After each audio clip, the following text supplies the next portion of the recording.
media platforms. Well, let's check in with Erie News Now digital producer Ariana Moyer and Brian Zona of the Barber Institute.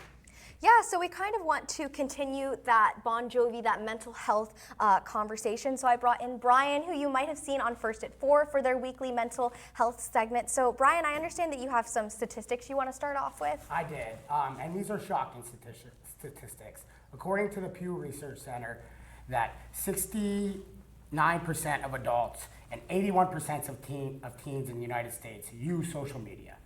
In 2023, there was an estimated 4.9 billion social media users worldwide.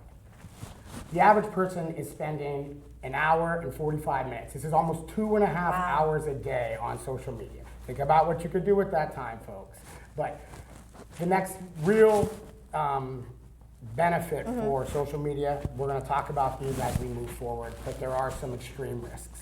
Like cyberbullying is one thing, right? Yes, cyberbullying in 2020, 44% of online users and social media users experienced this online harassment. So why are they those coming numbers back? go up over the years? And, 44%, that seems kind of high. Is those numbers kind of been increasing over the years? Well, I think the way that the numbers are tracked is done very carefully. There's not meant to be bigger issues than are able to be addressed. I think your mic might have slid off the little pin there. If we want to pull it out, I don't know. Oh, there it is. There it is right there. All right, if we just want to clip that back to your jacket. All But right. while you do that, why do people keep coming back to those social media apps if they're seeing those, experiencing cyberbullying? So this goes back to this connectedness that we've talked about many times with our social media access.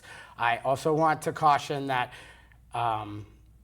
YouTube is maybe not listed as a social media, Right. but it is definitely one of these big risks. So we keep coming back because we're getting the dopamine in our brain. This is that chemical that tells us it's good, we like it, it's a base response in our body to enjoy this. But That's they're even coming like on Facebook when people getting those likes, you get the Yeah. little hit 'em Yeah, and it well, draws people in. It does, and it's good to feel liked, but sometimes some of the benefits of the like come with the major risks. Yes. So first I want to talk specifically about teens.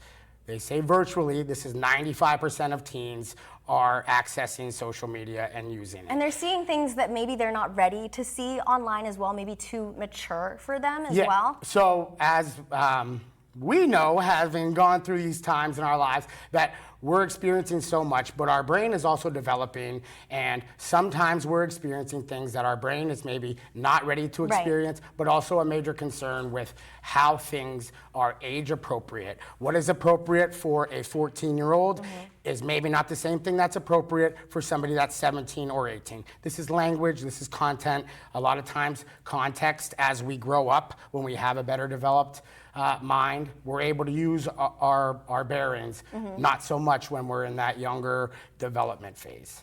Well, Brian, thank you so much for chatting with us. I think it's a conversation that we could go on and on about. But tune in to First at 4 every Wednesday for more mental health discussions. Brian, again, thank you so much. You can find more information at the Barber National Institute's website. Thank you for having me. Hey, thanks for joining us. When you get to our website for the stories we were talking about this half hour, you can use the QR code at the bottom of your screen. Just scan it. Let's take you right there.